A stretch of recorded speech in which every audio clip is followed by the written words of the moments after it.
오늘 말씀은 들었다고 다 믿음이 생기는 것 아닙니다 하는 제목이에요.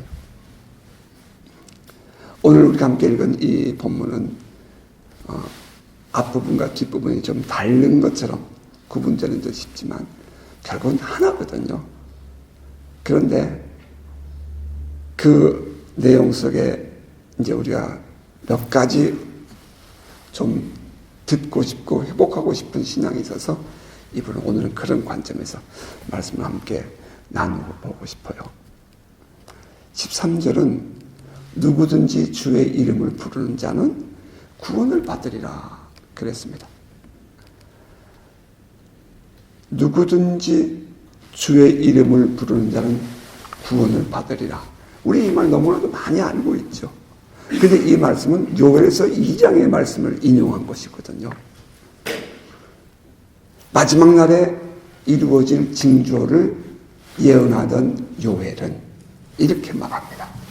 그 후에 내가 내 영을 만민에게 부어주리니 너희 자녀들이 장래일을 말할 것이며 너희 늙은이는 꿈을 꾸며 너희 젊은이는 이상을 볼 것이며 그때 내가 또 내 영을 남종과 여종에게 부어줄 것이며 내가 이적을 하늘과 땅에 베풀리니 곧 피와 불과 연기 기둥이라. 여호와의 크고 두려운 날이 이르기 전에 해가 어두워지고 달이 핏빛같이 변하려니와 누구든지 여호와의 이름을 부르는 자는 구원을 얻으리니 이는 나 여호와의 말대로 시온산과 예루살렘에서 피할 자가 있을 것이며 남은 자 중에 나 여호와의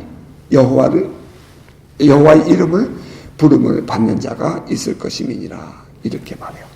다시 말하면 여호와의 크고 두려운 날이 이르기 전에, 다시 말하면 주님 다시 오실 날이 가까우면 그런 뜻이죠. 누구든지 여호와의 이름을 부르는 자는 구원을 얻을 것입니다. 여러분, 지금 우리가 살고 있는 이 세대가 바로 주님이 오시기 바로 전이라는 것, 여러분 인정하시나요? 이 구절 사도행전 2장에서 사도 베드로가 또 인용합니다. 여러분 한번 생각해 보세요. 예수께서 부활하시고 승천하십니다. 그것을 이렇게 바라보고 있는 제자들에게 두 천사가 나타나서 이렇게 말해요. 너희가 본 이대로 다시 예수께서 오시리라. 그러니까 이 제자들의 마음속에는 우리가 살아서 예수님을 다시 볼 수 있다는 기대감을 갖게 되는 거예요.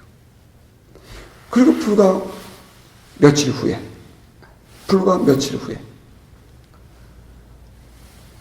성령이 임합니다. 그들에게 오순절 다락방에 성령이 임했어요. 성령이 임하였을 때에 사람들은 그 제자들을 바라보고 대낮에 술 취했구만 이렇게 하니까 베드로가 그 모든 사람들을 군중 앞에 서서 모아놓고 얘기하기를 요엘서 2장을 인용합니다. 똑같은 구절이에요.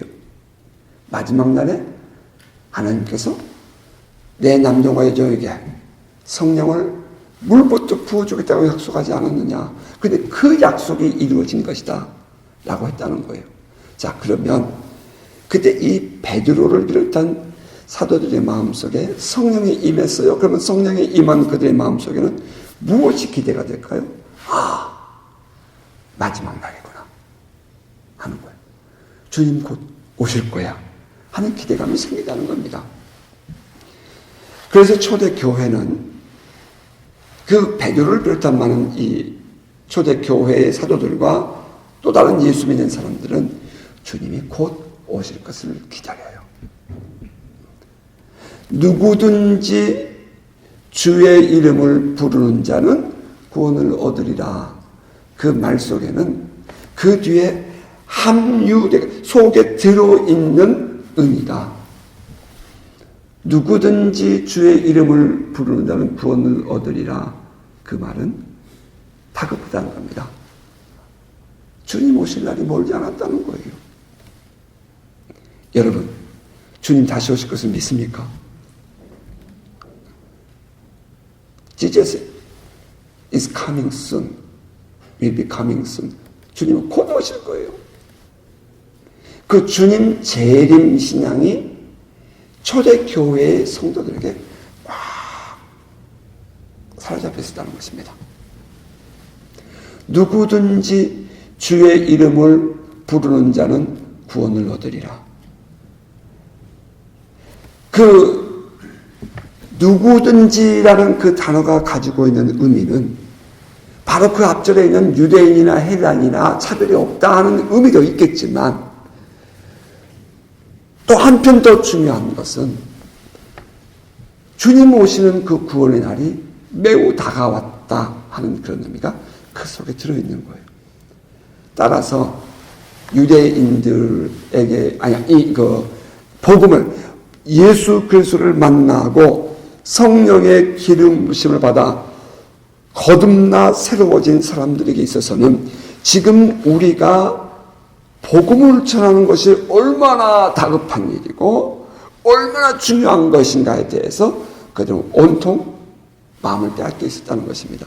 그러니까 우리는 어쩔 수 없죠. 우리는 누구든지 주의 이름을 부르는 자는 구원을 얻으리라. 길거리 지나가다 그렇게 써놓은 거 우리는 많이 봤어요. 길거리에서 지나가다. 그런데 그 속에서 과연 그 하나님의 다급한 부르심을 얼마나 깨닫고 있는가 하는 것입니다. 자, 지금 유대인들은 어때요? 할례와 율법을 행하잖아요. 그러니까 유대인들, 이스라엘 사람들에게 있어서 할례와 율법을 행하게 되는 것은 이 복음의 폐쇄성이라고 이렇게 이해할 수가 있겠는데요. 이 할례와 율법을 우리가 행하고 있는 한 누구든지라는 단어는 맞지가 않죠. 할례와 율법을 내 몸에 가지고 있는 사람은, 이 사람은 할례 받지 않는 사람에 대해서 배타적일 수밖에 없어요. 따라서 할례와 율법을 행하고 있는 유대인들의 입장에서 바라볼 때는 누구든지가 아니에요. 누구든지가 아니에요. 오직 우리만인 거예요. 선민사상이에요. 그런데 하나님은 뭐라고 그랬다고요? 아니야. 누구든지야. 그것은 복음이 모든 사람들에게 열려있다 하는 의미가 있고요. 또 하나는 주님이 구원할 백성들이 지금 다급한 시기에 와 있다 하는 의미가 들어있어요. 그 누구든지라는 그 단어 속에 우리가 포함되어 있다는 것, 이거 큰 복입니다. 하나님께서 선택하지 않고 부르시지 않았으면 아무도 하나님께 나올 자가 없다고 성경은 말했는데, 우리가 바로 그 누구든지라는 단어 속에 들어있다는 것, 이것은 정말 우리가 하나님의 복받은 자라는 것을 말해주는 거예요. 하나님은 우리를 늘 관심 있게 감찰하시고요. 하나님은 늘 우리를 묵상하고 우리를 생각하고 계십니다. 때로는 우리가 실수하면 하나님은 막 가슴 아파하시고요. 때로는 우리가 지나치면 하나님께서 막 붙잡고 싶어하는 그런 감찰하시는 마음으로 하나님은 우리를 살피십니다. 왜? 우리는 하나님의 백성 되었고 하나님의 자녀가 되었기 때문입니다. 이미 하나님이 택하시고 불러서 의롭다 하신 주님의 자녀들이기 때문입니다. 아멘입니까? 근데 지금 누구든지라는 그 단어 속에 우리가 예수를 믿고 이와 같이 하나님의 은혜를 입고 있다는 이 사실이, 이것이 얼마나 다급한 순간에 와 있는지에 대한 우리는 인식이 부족하다는 거예요. 우리 너무 세상에 바빠요. 오늘 우리가 살고 있는 삶의 환경에 우리는 너무 젖어 있다고요. 그러다 보니까 하나님께서 누구든지, 그래서 바로 우리를 불러주셨다는 이 사실에 대해서 조급함이 없어요. 이게 이유를 모르는 거예요. 그냥 내가 바빠, 내가. 아니요, 여러분. 저와 여러분 안에 그 요나의 영성처럼 말이에요. 우리가 오늘 어떤 환경에 살아도 그 하나님과의 친밀감, 하나님의 부르심, 다시 오실 주님을 기다리고 사모하는 그 마음이 더 간절해지기를 주의 이름으로 축복합니다. 우리가 지난날 많이 우리 그런 얘기 들었잖아요. 재림신앙. 재림신앙. 여러분 안에 주님이 다시 오시리라는 기대감이 있으신가요? 여러분 안에 지금 곧 주님이 오시리라는 그런 소망이 있으신가요? 성경은 우리에게 말해요. 그래, 지금 이대로 세상 좋아. 이러면 됐지 뭐. 지금이 좋아. 그러고 있을 때 주님 도적같이 임하신다고 했습니다. 그 주님을 만나야 되는데요. 그 주님과의 만남과 사귐에 우리의 몸, 온 마음이 다 있는데요. 어떻게 우리가 그보다 더 마음을 빼앗기고 신경 쓸 일이 있을 수 있겠어요? 여러분 어떻게 생각하세요? 그 재림신앙, 주님 준비할 신앙이 여러분 안에 있기를 주의 이름으로 축복합니다. 회복되시길 바라요. 그래서 그 주님이 곧 오실 것이라고 생각하고 있었기 때문에 이 사도들은 그렇게 열심히 복음을 전하는 거예요. 예수께서 승천하시기 전에 너희는 가서 모든 족속으로 모든 민족을 제자를 삼아 아버지와 아들과 성령의 이름으로 세례를 주고 내가 너에게 분부한 모든 것을 가르쳐 지키게 하라. 볼지어다 내가 세상 끝날까지 너희를 항상 함께 있어요. 그러셨거든요. 그러니까 너희는 가라 이렇게 말했다고. 그리고 오직 너희가 성령을 받으면 성령이 너희에게 임하시면 너희가 권능을 받고 예루살렘과 온 유대와 사마리아 땅 끝까지 이르러 내 증인이 되리라. 이렇게 하셨거든요. 다시 말하면 우리 예수 믿는 사람들은 예수를 믿고 구원받은 그 순간부터 우리에게 사명이 부여져 있다는 거예요. 그 복음을 주님 오신다는 이 사실을 만방에 전하는 거예요. 이스라엘 백성들을 하나님이 선택하셨어요. 하나님이 이스라엘 백성들을 부르셨다고요. 그리고 그들에게 하나님께서 메시아를 보내주시고 내가 너희들을 구원하겠다고 너희들 내가 큰 민족 삼겠다고 내가 너를 아브라함을 부르신 것처럼 복의 근원 되게 하겠다고 그렇게 부르신 거라고요. 그런데 이스라엘 백성들이 어떻게 했어요? 율법과 할례를 행하면서 나요 나요 자기 안으로 들어가 버리는 거예요. 그러니까 우리가 은혜를 받으면 나가야 되는데 은혜를 받으면 나가야 되는데 은혜를 받고 나니까 자꾸 안으로 들어가 버리는 거예요. 그러니까 하나님께서 이스라엘 백성들을 어떻게 이거 표현 어떻게 해야 되나요? 한국말 자꾸 잊어버려. 버렸다는 말도 못하겠고 그냥 놔버리고 이방인들에게 하나님의 관심을 갖는 거예요. 그러니까 오늘 우리도 하나님의 은혜를 체험하고 하나님께서 우리를 부르시고 우리에게 성령의 기름 부으심을 받아가지고 특히도 이 마지막 날에 부어주시는 성령의 기름 부으심, 이 마지막 날에 이 세계 속에 행하시고 있는 하나님의 섭리를 보게 하신 하나님이 우리에게 요구하시는 것은 뭐냐고요?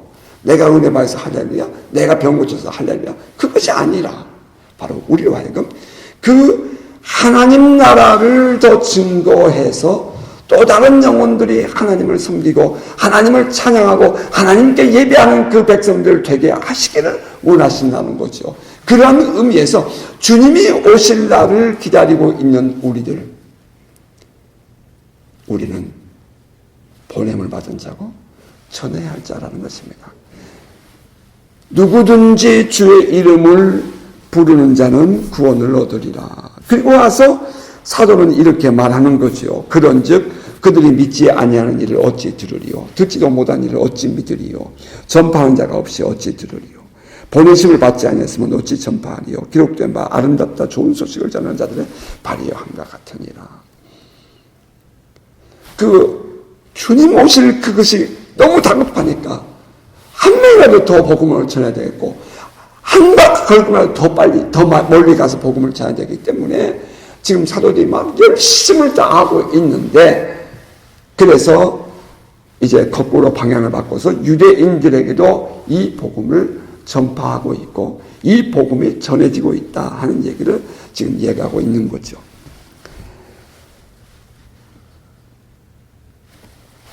복음은 저절로 그냥 전해지지 않습니다.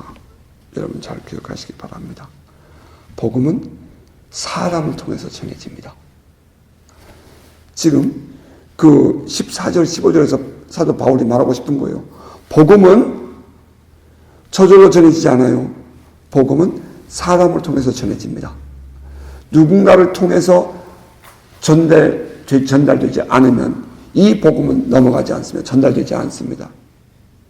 오늘 하나님께서 우리에게 은혜를 베푸셨어요. 그럼 그 은혜를 전하는 저와 여러분 될 수 있기를 바랍니다. 복음 전파의 사명이 우리에게 있습니다. 왜냐하면 복음을 듣고 그 복음을 믿는 자만이 참된 복음 전파자가 될 수 있기 때문입니다. 봤어야, 경험했어야 진정한 그 복음의 증인이 될 수 있기 때문이에요. 주님 오실 날 멀지 않았습니다. 이 마지막 시대에 성령 받은 우리들이 해야 할 사명, 그것은 예수 그리스도를 통한 길만이 구원의 길이라는 사실을 전하는 것입니다. 이제 우리는 일어나야 돼요. 빛을 발해야 합니다. 하나님을 향한 참된 예배가 회복되어야 해요. 성령 안에서 하나님 나라의 확장을 위해서 우리는 그리스도의 대사로서 이 땅에 주의 통치를 드러내는 일을 해야 합니다. 이것이 보냄받은 대사, 성령의 기름 부음 받은 우리들이 해야 할 사명인 거죠. 자, 그리고 이제 16절 여러분 같이 한번 성경을 보시기 바랍니다. 그러나 그들이 다 복음을 순종하지 아니하였도다. 이사야가 이르되 주여 우리가 전한 것을 누가 믿었나이까 하였으니 그러므로 믿음은 들음에서 나며 들음은 이건 그리스도의 말씀으로 말미암았느니라. 그러나 내가 말하노니 그들이 듣지 아니하였느냐? 그렇지 아니하니 그 소리가 온 땅에 퍼졌고 그 말씀이 땅 끝까지 이르렀도다 하였느니라. 믿음은 들음을 통해서 난다. 믿음은 들음에서 나며 들음은 그리스도의 말씀으로 말미암느니라. Faith comes from hearing the message, and the message is heard through the word of Christ. 믿음은 들음에서 난다. 이 말은 우리 모든 인간, 이 영적인 존재인 우리 모든 인간에게 동일하게 적용되는 말입니다. 무엇을 듣느냐? 어떤 내용의 말을 듣느냐에 따라 우리의 믿음은 그런 믿음이 됩니다. 여러분, 우리의 인생이 믿음대로 된다는 것 아시죠? 여러분, 우리의 인생이 믿음대로 돼요. 아멘이에요, 아멘이에요. 이것은 우리 예수 믿는 사람만이 아니에요. 하나님의 형상대로 지음을 받은 우리 모든 인간들은 믿음대로 됩니다. 복된 말, 살리는 말, 세워주는 말, 선한 말을 듣는 귀가 있기를 주의 이름으로 축복합니다. 비뚤어진 말, 남을 깎아내리는 말, 상처를 주는 말, 어두운 말을 자꾸 들으면 여러분 내 안에 어두운 이미지가 생겨요. 자꾸 부정적인 소리를 들으면 그럼 나도 모르게 내 안에 어두워집니다. 그러니까 자꾸 깜깜한 그림자만 바라보고 있으면 내 얼굴이 어두워져요. 여러분, 빛을 자꾸 바라보고 있고 좋은 일 자꾸 생각하고 좋은 일 자꾸 바라보고 좋은 소리 자꾸 들으면 내 인생도 밝아집니다. 우리 인간은 영적인 존재이기 때문에 그래요. 우리가 그런 부정적인 말들을 자꾸 들으면 그것이 내 안에 어두운 이미지가 생기게 되고 결국에는 그 믿음의 결과를 얻게 된다는 사실입니다. 다시 말하면 의심을 하잖아요. 그럼 의심도 믿음인 거야. 그럼 의심대로 되는 거예요. 불안하잖아요. 내 마음이. 그럼 불안도 믿음인 거예요. 그럼 불안한 대로 되는 거예요. 그러니까 예를 들면 꿈을 꿨어요. 근데 꿈이 좀 별로야. 그러면 그 꿈을 해석을 어떻게 하느냐에 따라서 내 인생이 그렇게 바뀌어지는 거예요. 믿음대로 돼요. 아멘. 여러분, 믿음대로 돼요. 여러분이 생각한 대로 되는 거예요. 그런데 그 생각과 그 믿음이 어디서 와요? 내가 들으면서 온다는 거예요. 그러므로 우리 영적인 존재인 우리 사람들은 이렇게 말을 가려서 들을 줄 알아야 되고 자리를 가려서 앉을 줄 아는 사람이 돼야 돼요. 뭐 한참 제가 막 은혜 받을 때는요, 정말 밖에 나가서 이렇게 사람들을 만나보면 저 사람들이 나에게 뭔가 도움을 주는 말처럼 하는데 돌아와서 보면 그게 아니에요. 그러면 진짜 바보처럼 그렇게 했어요. 손가락 귀에다 집어넣고 귀를 씻어버리고. 진짜로 저는 뭔가 좀 내 마음에 합당치 않은, 신앙에 합당치 않은 그런 말과 행동들을 보고 나면 눈을 씻고 마음을 이렇게 씻는 마음을 생각을 하면서 세수도 하고 전 그랬습니다. 여러분 여기서 중요하게 생각되는 것은, 해야 할 것은 내가 귀를 씻었다, 손을 씻고 이 세수를 했다, 그 행동이 중요한 것이 아니라 내가 그런 것을 받아들이지 않기로 마음을 먹고 결단했다는 것이 중요한 거예요. 그것을 행동을 옮겨야 돼요. 전 진짜 그랬어요. 뭐 하나님 몸부림치고 기도할 때 말이에요. 요나처럼 몸부림치고 기도했어요. 그럴 때에 차라리 가만히 있으면 괜찮아. 그런데 꼭 뭔가 와서 나에게 말을 해주고 뭔가가 내 눈앞에 보여지는 것들이 있는데 이것이 나의 영성에 부정적인 영향을 줄 때에 그날 밤 기도의 문이 꽉 닫힙니다. 그날 밤 너무 힘들어요. 그러니까 들어와서 세수하는 거예요. 손 씻고 세수하고 내 귀를 씻으면서 예수의 이름으로 떠나갈지어다 막 그래가면서 벗어버리는 거예요. 그러고 나서 새로운 마음으로 하나님 앞에 다시 엎드리고 기도하면 이제 기도가 열리더라고요. 부정적인 생각을 갖게 하고 또 그런 말을 자꾸 들으면 우리의 믿음은 병이 듭니다. 사단이 우리 안에서 자꾸 의심하게 만들고 두려움에 빠지게 하는 말을 할 때에 그 말을 받아들이고 듣게 되면, 내 스스로가 듣게 되면 그 다음부터는 이제 두려움이 엄습해 오죠. 그리고 자기로 감당할 수 없는 분노심에 사로잡히게 되고요. 불안한 마음에 믿음을 잃어버리게 된답니다. 무리를 걷던 베드로, 여러분 생각해 보세요. 무리를 걷던 베드로, 예수를 바라보고 있을 때에는 무리를 걸었어요. 순간적으로 주변에 파란 파도, 풍랑을 바라보는 순간 쏙 빠져버립니다. 그때 예수께서 뭐라고 말씀하셔요? 야, 너 물에 빠진 게 당연한 거야. 너 그래 정상으로 잘했다. 그렇게 하지 않잖아요. 예수께서 책망하죠. 믿음이 없는 자요. 믿음이 없는 자고 책망한다고요. 오히려 물에 빠지는 것이 정상입니까? 무리를 걷는 것이 정상입니까? 여러분, 무리를 걷던 사람 물에 빠진 것이 책망받을 일이에요. 그런데 예수께서는 책망을 했다는 거예요. 믿음이 적다고. 믿음이 적다고. 왜 의심하는 얘기죠? 무엇을 보았기 때문이에요? 푸른 파도를 봤기 때문이에요. 누굴 봤어야 되는데? 예수를 봤어야 되는데, 모든 것이 가능하신, 나를 부르신 그분 바라보고 있었으면 우리는 꾸준히 올라갈 수 있었다는 말이에요.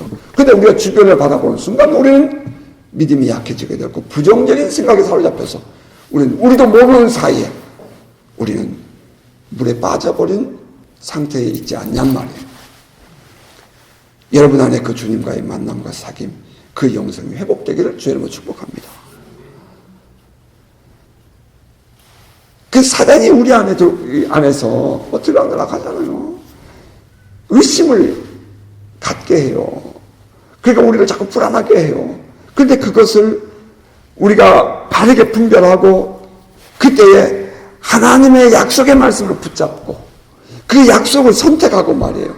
내 안에서 하나님의 말씀을 끝까지 붙잡고 하나님의 이 사단의 세력을 대적해서 이겨내는, 그래서 우리의 고개를 자꾸 자기를 보게 하고 세상을 보게 하려는 그런 사단의 그런 유혹을 이겨내는 성도 되시기를 주의 이름으로 축복합니다.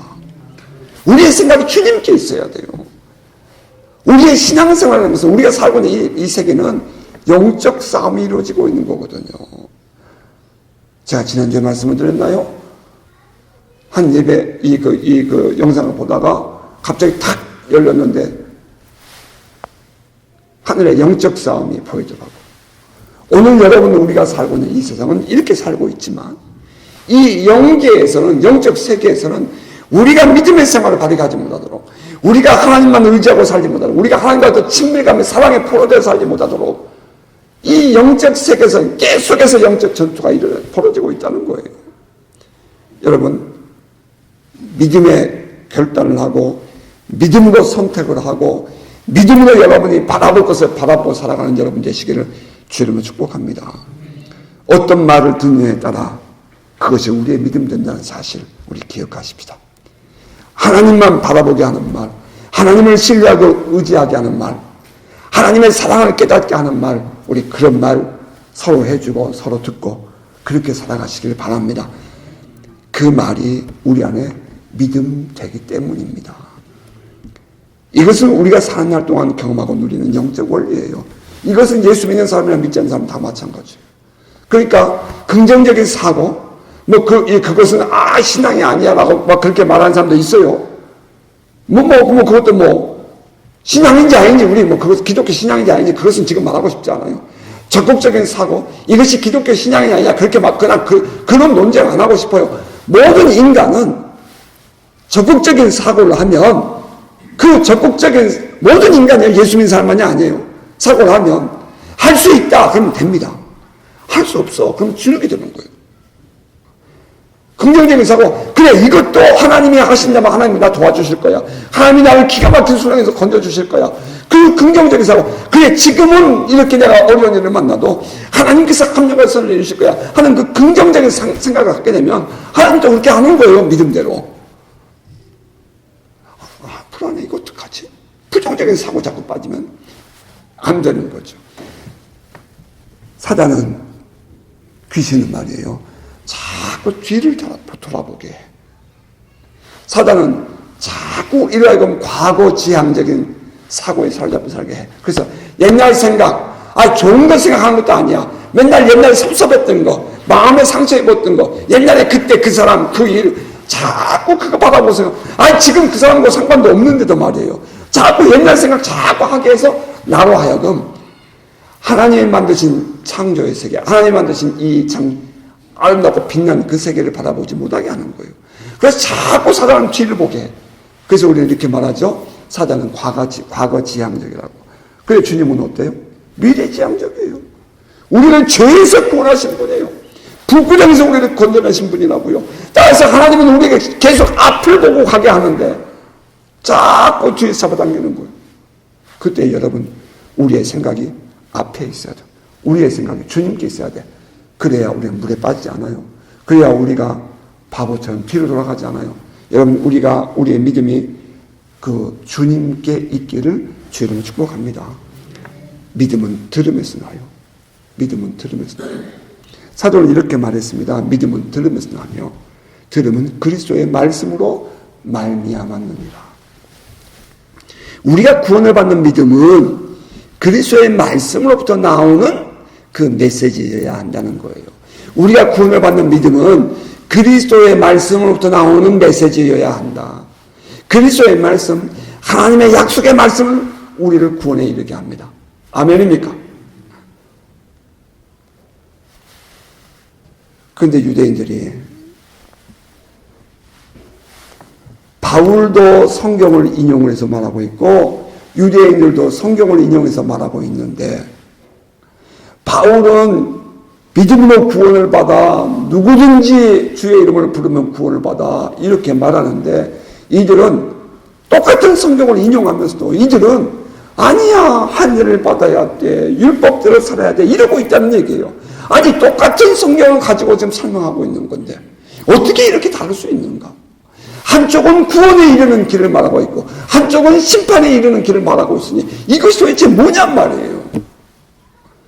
그래서 사도는 계속해서 사도 바울은 계속해서 그들에게 야 믿음으로 구원을 받는 거야. 모든 사람이 누구든지 주의 이름을 부르면 구원을 받아. 입으로 예수를 하나님이라고 시인을 하고 마음으로 예수를 부활하여 바로 우리의 메시아라는 사실을 내가 믿기만 하면 우리는 구원을 받아.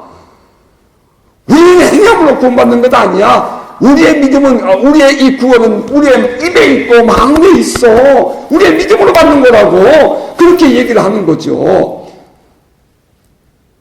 그러니까 이제 이 유대인들이 나 우리 그 말 못 들었는데? 이러는 거예요. 우리 그런 거 몰라. 우리 그런 거 못 들었어. 그러니까 이제 그 다음 이 사도 바울이 이제 변증적으로 얘기를 하는 거예요. 너희가 못 들었다고? 너희가 몰랐다고? 그러는 거예요. 지금 사도 바울이 전하고 있는 이 신칭이 믿음으로 구원받는다는 이것이 사도 바울이 새롭게 한 말 아니라는 거예요. 이거 이미 모세 때도 하나님이 말씀하셨고, 이사야 선자도 말씀했어. 요엘 선자도 말씀했어. 구약 성경에 모세와 선지자, 예수께서 인용하신 말씀이죠. 모세와 선지자, 율법과 선지서의 그 모든 성경에 이미 믿음으로 구원을 받는다고 얘기했어. 그런데 너희가 못 들었다고? 너희가 모른다고? 그러는 거예요. 그러면서 이제 이렇게 그 뒷부분이 기록이 되어 있는 거예요. 여러분, 자 16절 먼저 볼게요. 그러나 그들이 다 복음을 순종하지 아니하였도다 이렇게 얘기했고요. 자, 저 18절 그러나 내가 말하노니 그들이 듣지 아니하였느냐? 내가 질문할게. 너희가 듣지 않았다고? 그런 말이에요. 그렇지 않아. 그러면서 그 소리가 온 땅에 퍼졌고 그 말씀이 땅끝까지 이르렀도다 하느니라. 시편 19편의 말씀 4절을 인용해요. 그리고 또 이번에 또 몰랐다고? 내가 알지 못해서 그렇게 하니까 이제 19절에 그러나 내가 다시 질문할게. 이스라엘이 알지 못했다고? 아니야. 모세가 이미 신명기 31장의 말씀이에요. 모세가 이미 32장의 말씀이에요. 모세가 이미 이렇게 말씀했어. 하나님이 말씀하시기를 내가 내 백성 아닌 자로서 너희를 시기하게 하며 미련한 백성으로서 너희를 노엽게 하리라 그렇게 말했어. 너희가 이거 신명기 잠깐만요. 신명기 32장에 나오면 이런 얘기예요. 이스라엘 백성들이 하나님이 건져냈잖아요. 그러면 하나님께서 엄청난 기적을 보이잖아요. 정말 오늘 이 시대에 말하면 표적과 기사를 보이고 하나님의 많은 기적을 보이잖아요. 아침마다 나가서 만나를 먹는 거예요. 지금까지도. 고기가 먹고 싶다 그러면 며칠이 보내주는 거예요. 지금까지도.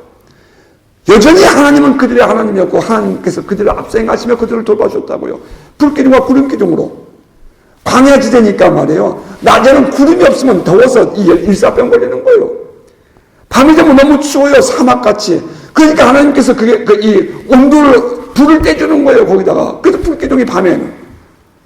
물론 앞서가시는 것도 있죠. 앞서가는 의미는 이제 하나님께서 하는 것이고 불기둥과 구름기둥으로 이스라엘 백성들이 오고 있다는 것은 반낮으로 하나님이 그들을 지켜줬다는 얘기예요. 하나님이 함께 하시면서.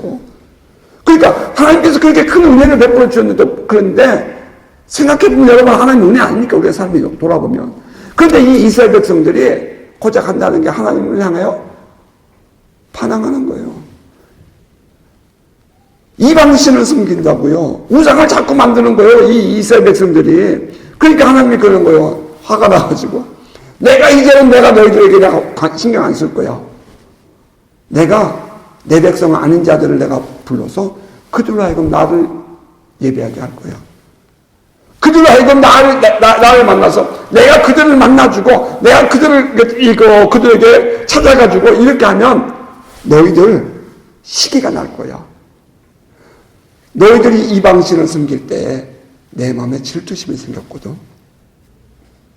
그렇게 말해요. 여러분 우리가 믿음 생활 바르게 못하면 하나님이 질투하십니다. 질투하시는 하나님이에요. 여러분이 하나님 아닌 다른 신을 섬기면 하나님이 질투해요. 그건 분명해요. 성경은 분명히 그렇게 말해요. 우리가 정말 하나님만 사랑하지 않고 자꾸 다른 데 마음 뺏겼으면 하나님이 질투하신다니까요.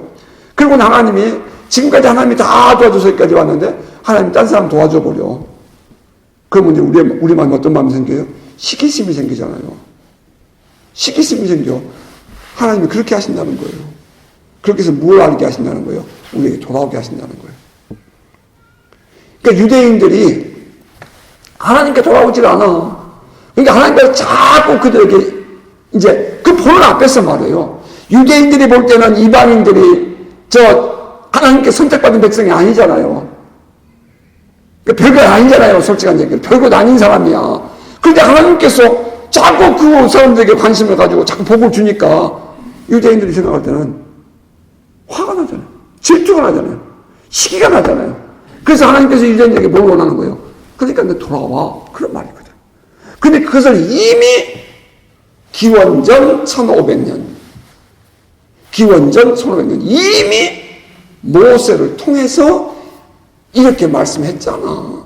하나님이 너희들만 해야, 너희가 하도 하나님을 거부하니까 다른 나라 백성들을 통해서 하나님이 영광을 받으시는데 그렇게 이미 예언하셨잖아. 그러니까 마지막 날 되면은 누구든지 모든 사람이 다 구원을 받는 건 당연한 거야.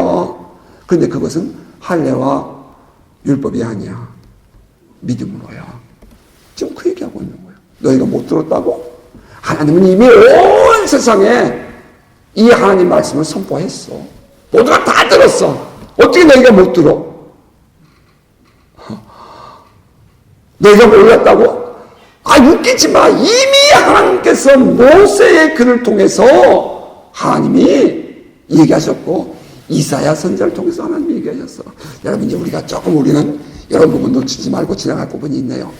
예수께서 말씀하시기를 모세와 선지자가 너에게 있으니 더 이상 표적이 필요 없다. 이런 얘기 하시잖아요.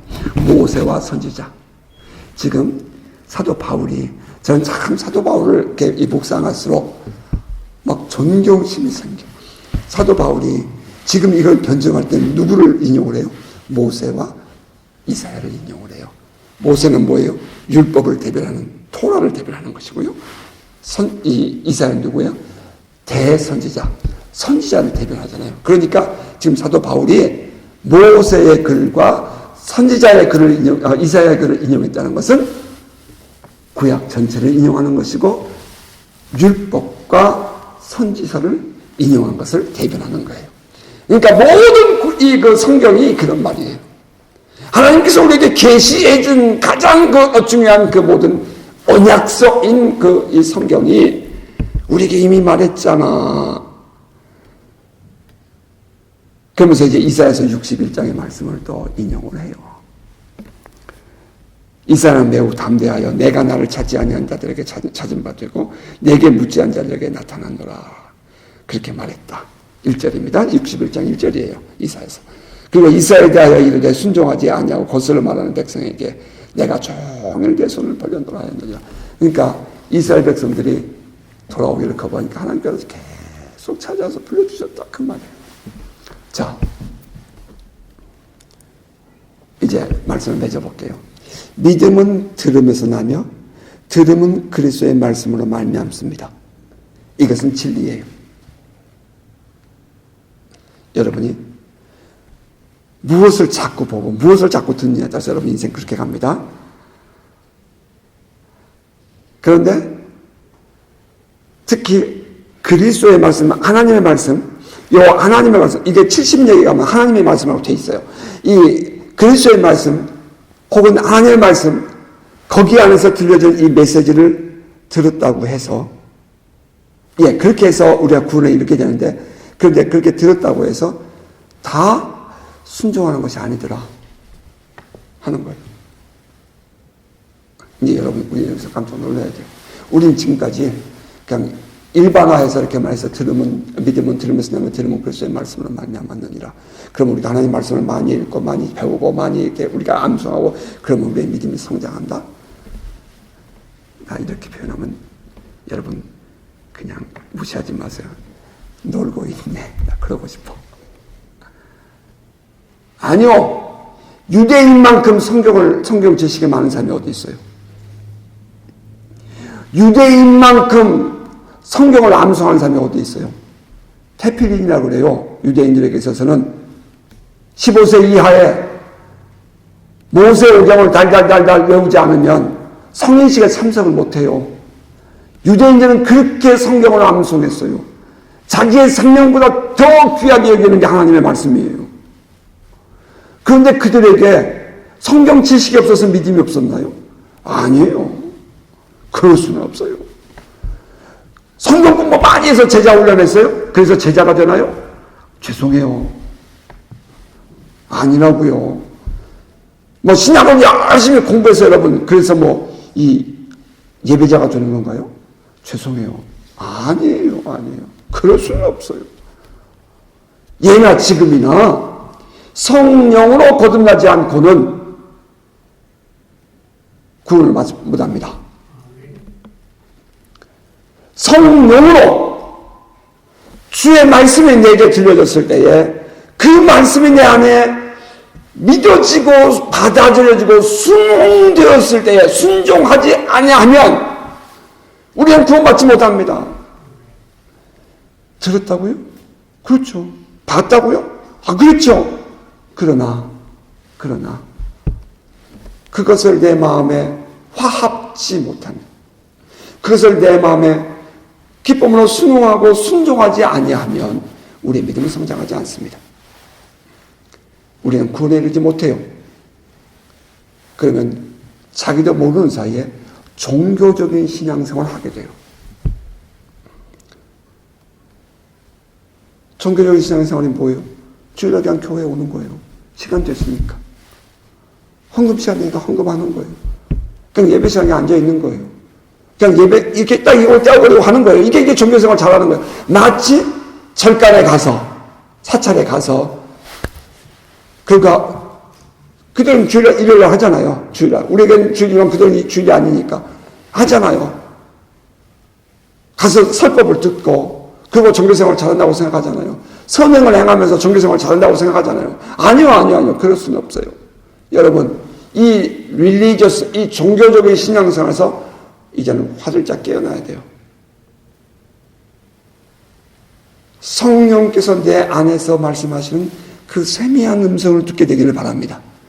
성령께서 우리 안에서 역사하실 때에 그 성령의 그 인도하심 앞에 여러분 깨어나기를 바랍니다.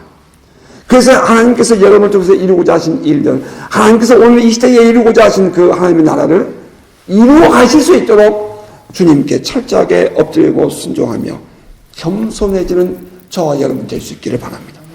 이 유대인들에게 있어서의 가장 아픔이 뭐예요? 교만하다는 거예요. 마음이 강박해요. 그래서 관성에 빠진 신앙생활을 하는 거예요. 습관적인 신앙생활을 하는 거예요. 율법만 지키면 되는 거예요. 그럼 나머지는 어떻게 하자는 얘기예요? 나머지 시간들은 어떻게 하자는 얘기예요? 그들은 온통 거기에만 가면 아니에요. 그렇게 할 수는 없어요. 여러분, 성령의 기름 부심이 더 충만하기를 주의 이름으로 축복합니다. 오늘 우리의 신앙생활은 어떤가? 고집스러운 관성에 빠진 신앙생활, 종교적인 신앙생활을 벗어나기를 원하고요. 그리고 이제 오늘 나에게 주신 하나님의 말씀을 따라 살아가는 성도 되기를 바랍니다. 믿음은 들음에서 나며 들음은 그리스도의 말씀으로 말미암습니다. 살아계신 하나님을 만나세요. 그리고 그 하나님이 주시는 산 소망의 말씀을 붙잡으세요. 그러기 위해서 우리 안에 계신 성령의 역사에 민감하게 순응하시고요. 성령은 그리스도의 말씀을, 우리 안에 계신 성령은 그리스도의 말씀을 깨닫게 하고 우리라는 그 말씀을 따라 살게 함으로 우리를 결국에는 구원에 이르게 하시는 하나님의 영이십니다.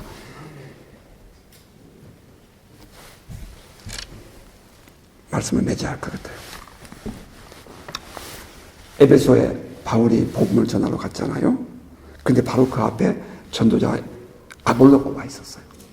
아볼로가 복음을 전해요. 성경을 보면은 분명히 그는 예수를 전했어요. 성경을 통해서. 그런데 하나가 빠졌어요. 그는 세례 요한의 세례만 알았어요. 성령의 세례를 받지 못했어요. 이 성도들이. 그러니까 사도 바울이 묻는 거예요. 에베소 성도들에게. 너희가 믿을 때 성령을 받았느냐? 아니요. 우리는 성령이 계신도 몰랐어요. 그랬더니 사도 바울이 예수 그리스도에 대해서 다시 설교를 해요. 그리고 그들에게 다시 세례를 줍니다. 예수의 이름으로. 그리고 그들에게 안수를 해줘요. 그랬더니 그들에게 성령이 임해요. 이제 에베소 교회는 거기서부터 새로운 교회가 됩니다. 이제 거기서 비로소 영적인 거듭난 교회가 되는 거예요. 그 이전에는 성경을 통해서 그리스도를 알았어요. 아볼로를 통해서 배웠다고요. 하지만 그들에게 성령이 임하지 않았어요. 이것은 매우 위험한 신앙인 거예요. 여러분, 제가 성령을 너무 강조한다고 생각하지 마세요. 아니요. 성령이 함께하지 않으면 우리의 신앙은 종교적인 신앙이 될 수밖에 없고 우리의 신앙은 율법에 빠질 수밖에 없어요. 깨어있기를 주님은 축복합니다. 우리의 믿음은, 우리의 구원은 믿음으로 받습니다. 이 말은 아무리 반복해도 지나치지 않습니다. 그런데 그 믿음이 참된 구원의 능력을 가진 믿음이 되기 위해서는 성령으로 믿게 하시는 은혜를 입어야 합니다. 바라긴 성령 충만해서 주의 말씀을 듣고 구원에 이르게 하시는 은혜가 날마다 더하시기를 주의 이름으로 축복합니다. 믿음은 들으면서 나며 들으면 그리스도의 말씀으로 말미암습니다.